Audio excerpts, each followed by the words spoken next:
Let's hear from Keyshawn Dodds, our Community Impact Award winner. Good evening, everyone, and thank you to the Parent Villages for the award and the nomination, and to all of the award winners tonight that we have here. My name is Keyshawn Dodds. I am the Executive Director of the Boys and Girls Club Family Center, and I am also a published author of the superhero series, the Men's Will Solo Warrior series. And I am born and raised in Springfield, Mass. I am a proud product of the city of Springfield. I say I am the city's child, and everybody that's been in my life has helped to raise me to be where I am today. The impact that I have on why I do what I do is basically because of all the people that were around me. I lost my father when I was 7, so my mom raised me as a single mother, and her first thing she did was put me in the Boys and Girls Club. And I ran into some great men. Tony Malone was the first man that I met at the club and introduced me to Tom Brennan and Milton Berry and Mr. Dawson, Henry Dawson. And, you know, me as a kid growing up, I was mischievous. I can't say I was bad, but I was mischievous. But the thing was about me that I had, you know, a good head on my shoulders, and people saw that I had a passion to succeed in life. I didn't know what it was going to be, but God put me in a path of athletics, but also my mom and everyone around me instilled education to be first. And it all set me up to be where I am today as the executive director of the Boys and Girls Club Family Center. And one person that's on here that was one person that really kept me on track to want to be a head of an organization is Adora Robinson. And, you know, I am humbled to get this award. It's something that I'd never look forward to. I get yelled at because I don't congratulate myself on what we do, because I say, you know, God put me here to make sure that we serve our community and to make it better. And I won't be happy. And I know my brother Andrew Keaton and all of us, we won't be happy until there's no deaths in our community with our kids and they have a bright future. So I want to say thank you to everyone, and thank you to the city of Springfield and Parent Villages for believing in me, and God bless, and enjoy the rest of the night. So next we're going to hear from Josiah Gonzalez. Hey, good evening, everyone. First and foremost, I would just like to thank Mr. Latonia Naylor, thank Parent Villages, congratulate all of the other nominees on your awards. It's really just an honor and a privilege to be considered here this evening. For those of you who don't know me, my name is Josiah Gonzalez. Just like Keyshawn, born and raised here in the city of Springfield, proud product of Springfield Public Schools. And for the past 3 years, I've had the privilege to serve as the Director of Youth Services at New North Citizens Council. And when I think back about, you know, the passion and why I have the passion for this work, I think back to my own youth and my own young age. And it really reminds me of all the services that sometimes we didn't have and we wish we had. And now I'm able to provide a lot of those services to the young people that we see, and where we're able to bring what I do from 3 years ago to where it is today. You know, and 3 years ago, I was in reflection. I came into New North and I'm here as the director of youth services. We had all this going on. So I come and I had a box of stuff in my trunk and I'm ready to start this and start working with young people. I said, this is awesome. So I tell Jose Claudio, most of you know him. I said, all right, Jose, where's my office at so I can get set up? And Jose says, Josiah, you don't have an office. I said, oh, okay, great. I said, where's my desk at so I can get set up and start? He goes, oh, Josiah, you don't have a desk, by the way. I said, all right, take me down to the youth center and we'll get set up down there. And he takes me down to the Arena Tunnel to the drop-in center, as I must have something down there. And when I walked in, it wasn't in the nicest of conditions. And I had 2 staffs. Quickly, those 2 staffs turned into one that unfortunately left me, another one that unfortunately we had to let go. So here's a one-man team and an overall budget. And Keyshawn probably knows a little bit about this in the nonprofit world and other folks. I had $120,000 a year annual. I'm like, all right, what are we gonna do here? Anyways, fast forward 3 years later, I pulled up to the building that we're in the middle of remodeling on 4 Bernie Ave with 20,000 square feet, with a drop-in center that's now going to have vocational training with youth build for ages 16 to 24 for all of our young people, not only in Springfield, but a regional, Springfield, Chicopee, and Holyoke, offices, classrooms on the 2nd floor. And I was thinking back and I said, you know, only God. I said, most people, when they would have walked into that situation, they would have run away. because nowadays folks only want positions because of the prestige, not because of what they can see it become and how they can effectuate change. And I really do thank God. I thank my team that I have that have worked around me, the team that we've hired, for really believing in the vision moving forward, and really can't wait until we can open this center up. And all in all, one of the folks that inspired me in closing, to everyone here, was my mom. I was raised by a single mom. There was 5 kids. We went through a lot growing up on social welfare. I mean, we saw a lot growing up. And I remember my mom, there was 4 of us already. She was pregnant, and we couldn't pay the rent. My mother couldn't pay the rent, couldn't keep up. And we ended up in a homeless shelter. And I remember my mother crying at night, but I always remembered my mom telling us that no matter what, she would always tell us, no matter what, we were going to make it. She goes, I didn't make it. But she used to always tell us, but my kids are going to make it. You guys are going to make it. And now I sit back and I look at the 200 plus young people that we serve.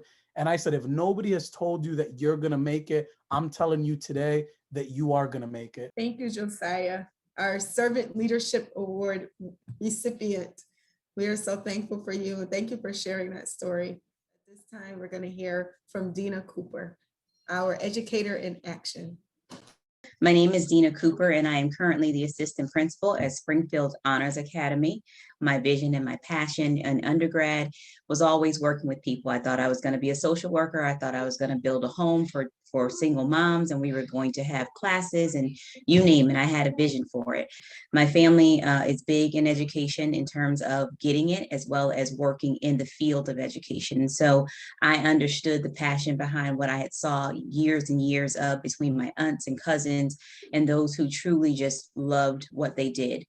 My goal in becoming a school counselor was to be able to not just teach. Teaching was great and it's amazing. It's the profession that creates all other professions, but I wanted to make that connection with community, with family, and the school.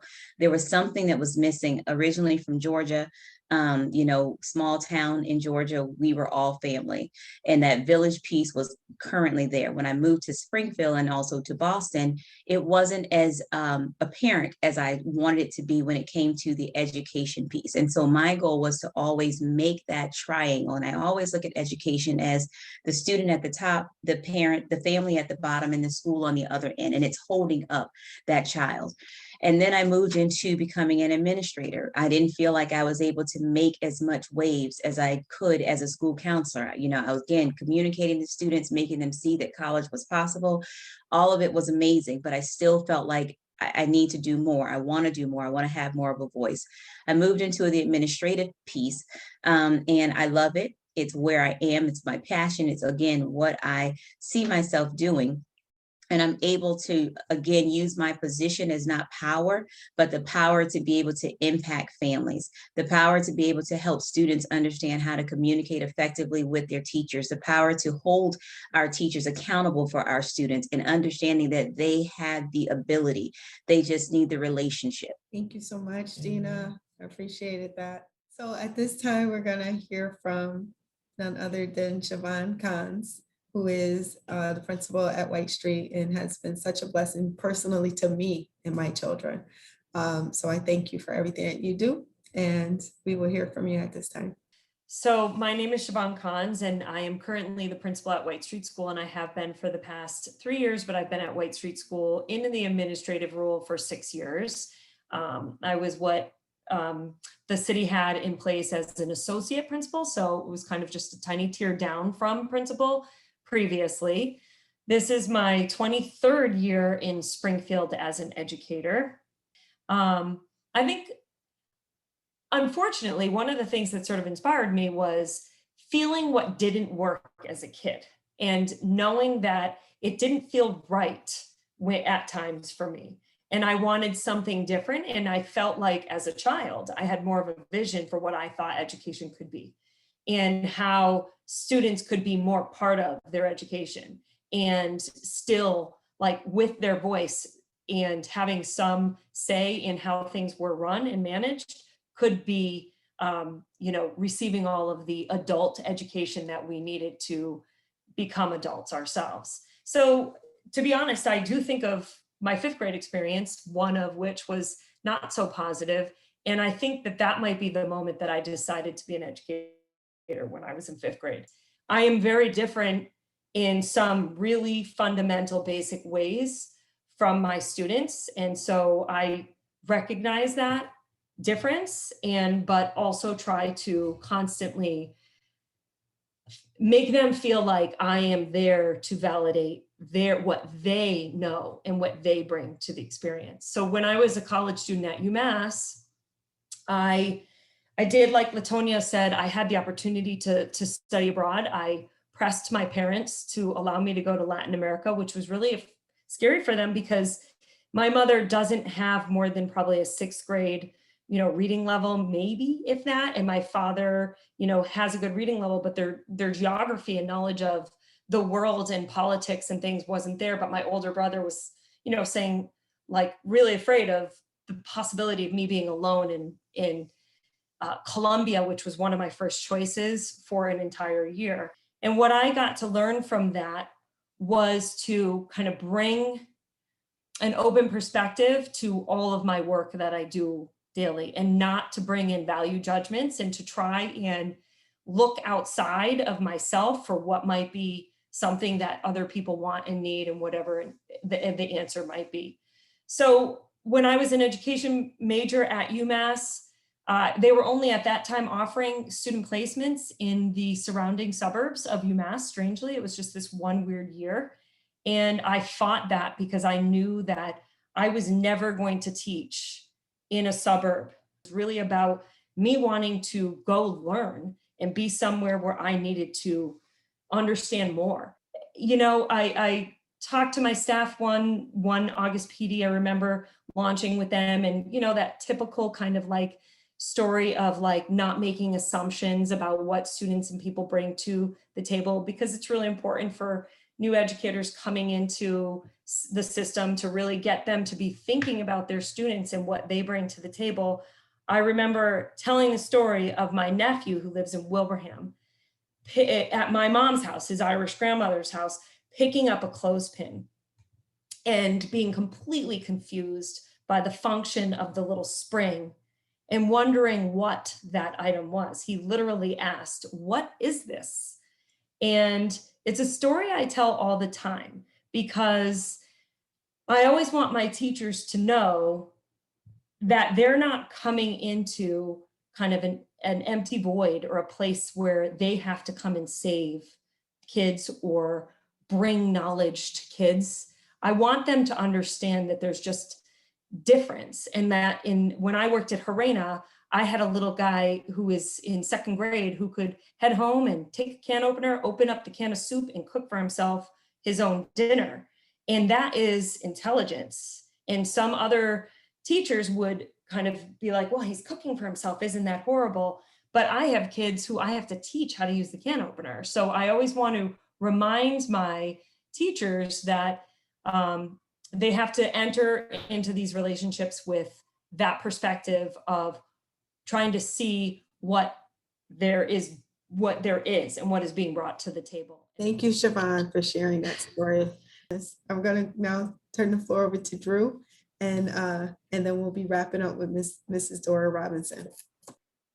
First, let me give praises out to Mom, Paige Monroe, and also Latoya Naylor for all they do, and also your staff for all you do. Because if you really look at it, we've received several awards the last couple of years, but why this is important to us, because it's coming from a grassroots organization that took the time out. I remember when Latoya, this is a funny conversation, because I remember when Latoya was running for school council, and she was like, well, what can we do? Or what I'm gonna do? Oh, I'm gonna start this, I'm gonna do this. And not only did she, she was a woman of her word, she started it. I think right when she got in office, she started it with the help of with Mom and everybody else. And that speaks volumes to what we should be doing in the community. So I spent 15 years actually devising reentry plans. My programs have been used in other prisons and all over the country and all over the state, what a lot of people don't know. My last 5 years of my career, I spent going across the country talking about reentry until I retire. Right now, I'm a licensed private detective. I work with Supreme Investigations with Brother Johnny, for all you who know that. So that's a little bit about myself, because it's not about me. I'm getting off that soapbox about me. These kids are going to college. These kids, let me stop saying kids. These young men are going to college. These young women are going to college. They're actually, they're going to the Army. We're putting things into them that they didn't realize they had. So a lot of times we can blame the parents, or we can blame this, but also it's the individuals that they're around too. So if they're around teachers 24/7, or they around, they are not 24/7, but 8 hours a day, I think they should also put influences and positive influences into them too. So we try to do that. And the staff over at Springfield High School is great. They're really, really great. And that's why it's kudos to Mrs. Cars over and Gina. I listen, I really praise what you do as principals, because you really care about the kids, and you could have went and taught anywhere else, but Springfield is your first priority, and that's huge to us. That's big. And I don't want to keep talking, like I said, because if I could talk individually, I'll just be talking about myself and all that, but I'm not going to do that. But I also want to give praise and honors to a pioneer on here, Dora Robinson, because although I actually never worked with Dora Robinson, I still hear people in conversations, no, you need to do it like Miss Robinson did it. No, we can do this. And no, you need to do programs. We can do it like this and we can do it like that. And that speaks volumes to know that things that she was doing when she was in charge of MLK Community Center still can work today, because it's all about giving back to the community. Thank you, Andrew. I love the crew. I love what y'all do in the community, and I love the partnership that we have with y'all. So keep doing what you're doing. The guys know we got much love for them, and anything that y'all need from us, we're here for you too. Thank you. And last but not least, our pioneer, our giant that many of us have stood on her shoulders, even if they don't know, they've been standing on her shoulders because of the work that she's done. Ms. Dora Robinson, who is our Prestige Award winner on this year. I'm just feeling so overwhelmed right now.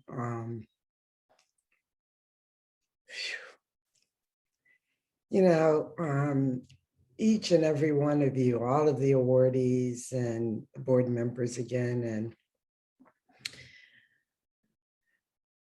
you all represent the village. You are the village. Sometimes you hear, the village. And I don't think I think they repeat the words, but they don't always understand what that means, And I think that what's really sort of affirming for me is that whether we are all together in one space, there are different organizations, different agencies, volunteer-driven initiatives, we are all part of a village. Well, guess what?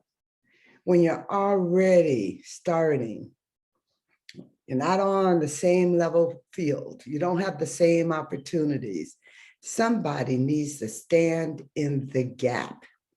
And that gap, that somebody is us. So I was at the Urban League on and off for a number of years. And then we left and we went to Cleveland, Ohio. And I was like, oh, I got to go back home, because by then Springfield was my home. And I came back to the Urban League, and then Frank was in school. And I had to get a job that paid more money and had health insurance benefits, because Frank was leaving his job. And I went to CHD. Little did I know that job was sort of the foundation job, because every step I've taken in terms of my career was preparing me for the next step. And so I left CHD, oh my God, on a wing and a promise and a prayer, and on the faith of a mustard seed. The campaign was Project Mustard Seed. And if I know some of you know the parable, Matthew 22, 23 or 28, but It's a parable about the seed, which is the smallest seed. And when you plant it, it goes on and it talks about the seed becomes a tree. And it says, then birds come and find place, refuge. And that's exactly what we were able to do. And Josiah, did I say that right? When you said you had $120,000, guess how much money I had? $45,000 in a brand new building. And that first day, I had left my job, and Frank had to go get a job because he had to go back to work at that point because they didn't even have enough money to pay my salary. And people were like, are you crazy? Why would you leave that good job at CHD? And I was like, because every time I went to church, I felt like Reverend Harding was preaching to me, like he was drawing me in. And I would say, oh no, I can't do it. And then I would say, I have to do it. So the long story short is that's how I came to MLK, on a wing and a prayer and a promise. 19 years, from $45,000 to, by the time I left, we were close to $4 million, 3 sites. Okay. And how do we do it? Oh, you all, your parents, the community, the volunteers, the alums of the Black College Tour. I can go on and on and on. We made it happen. Keisha, I mean, all of you. Drew, I didn't know you at the time, but I'm sure, you had left a little bit and you came back, but you were doing your thing to prepare for where you are right now. So, I mean, that's the beauty of all of this. And I don't have one single story, but I would say that what kind of sums things up for me is that we have to build, as you all have said, strong communities, strong villages that generate strong, capable children, families, adults. I want to thank you all, each and every one of you, for your time, everything that you said. And I want to encourage you to just continue to walk in your humility and in your power, your meekness, because each of you are just so gifted and talented and have been blessed enough to be able to share your gifts with each and every one of us. And thank you, Ms. Dora, for just being a pioneer, making the way for all of us to be able to do what we do.